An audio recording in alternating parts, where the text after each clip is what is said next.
In this video, I'll take you through the process of choosing the roles and responsibilities of all the people on your project team. In order to decide who does what on a project, we have to consider and outline our needs.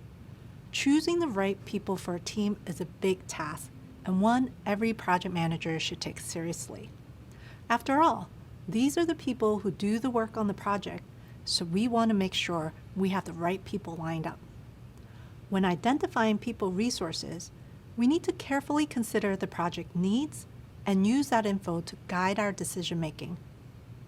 First, a project manager will make a list of roles that they'll need on their team to complete each task.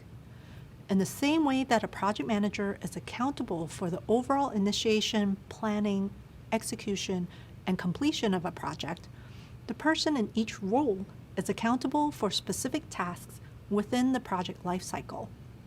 For example, a home construction project team might include roles on their list like an architect, a site manager, and multiple construction workers.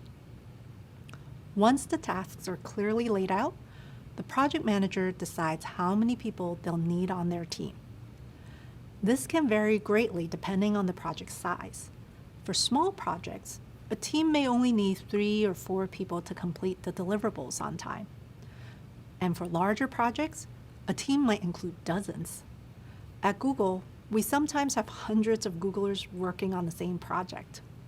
Getting the team size right is important for a bunch of reasons. For example, when there's a lot of people on a project, communication sometimes becomes difficult. That makes it more likely for someone to miss important details. But if your team is too small, there might not be enough people to finish all the tasks. Once you know how many people you need on your team, you have to think about who does what. To decide on the right person for each role, a project manager needs to think carefully about skills. Makes sense, right? If you're managing the construction of a house, you want to know that the construction workers who are building the frame or installing the drywall have the skills needed to do it properly. It's on the project manager to ensure that everyone on the team has the right skills to do the job. But it's also important to remember that skills can be taught. If someone doesn't have a certain skill initially, they might still be a great fit for the team. Maybe this person brings a positive attitude and attention to detail. Perfectly good reasons to have them on your team. Just keep in mind that if a teammate doesn't have the necessary skills, it's important that they are trained in time so not to cause project delays. When choosing teammates, a project manager also has to factor in each person's availability and whether they'll feel motivated to complete their assigned tasks.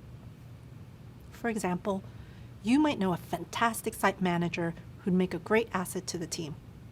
But if they're already staffed on another big project, they might not have the time to commit to yours. Or even if they do have the time, they might not feel like this project will give them the visibility they need for a promotion. Motivation is a key ingredient to great work, so it's a good idea to pick people who are excited to get involved.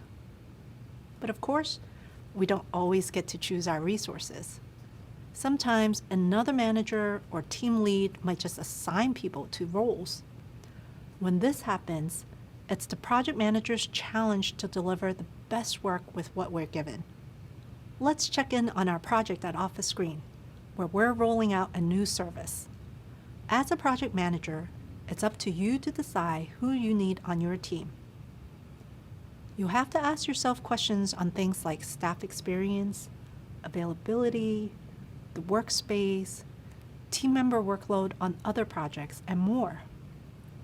For example, who on the team has office landscaping experience? Who's local to the city where the launch will happen? Who can be fully dedicated to this project for the next 8 weeks? There's no exact formula for putting together the right team, which makes it a little tricky. Every situation is different and calls for a different set of skills, experience, and perspectives. It can be helpful to look deeper into each task on the project. Always ask yourself these key questions. How many people do I need on my team each step of the way? Which team members do I need and when?